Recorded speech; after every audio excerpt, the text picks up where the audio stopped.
7, saya mestilah menjadikan doa sebagai mi'raj. Apa dia ni? Perantaraan kepada Allah Subhanahu Wa Taala dalam semua urusan. Kerana doa adalah otak bagi segala ibadah. Dia ada doa mukhul lil ibadah. Dalam melakukan doa, saya mestilah memilih doa-doa yang ma'thur, yang diterima daripada Rasulullah sallallahu alaihi wasallam. Maha benar Allah yang berfirman, wa qala rabbukum ud'uni astajib lakum. Mintalah kepada aku, nescaya aku perkenankan permintaanmu. Doa ni urnya, tapi kalau boleh kita ajibkan hidup kita harian dengan doa. Kalau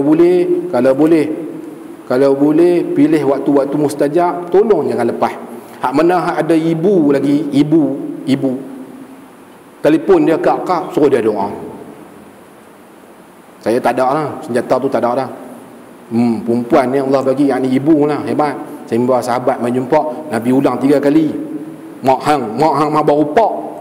Suruh dia doa. Nega tak apa laku, telefon mak ni, cik nega tak apa laku, mak doa sah. Minggu depan telefon ni.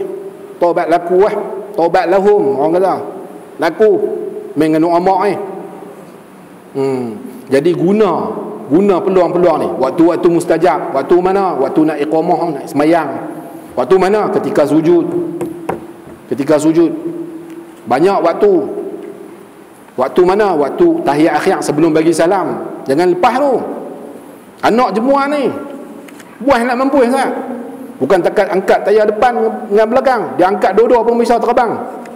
Tak tahu nak buat ke mana. Ayat penawak tak larat tawak lah. Bukan kata kolah masjid 99 buah kolah dah bagi dia ke darah minum. Tak jadi tak. Doa. Tambah-tambah doa mak. Tolong doa. Suruh mak doa. Yang mak pun jangan mulut capui, duk kata kat anak tak tahu Allah. Doa elok. Tu orang tua-tua, amboi anak aku betuah ni. Padahal buah anak tu. Mak dia bunyi betuah semula anak aku ni. Hati perut semak macam nak katok, tapi mulut bunyi betuah. Sebab dia doa.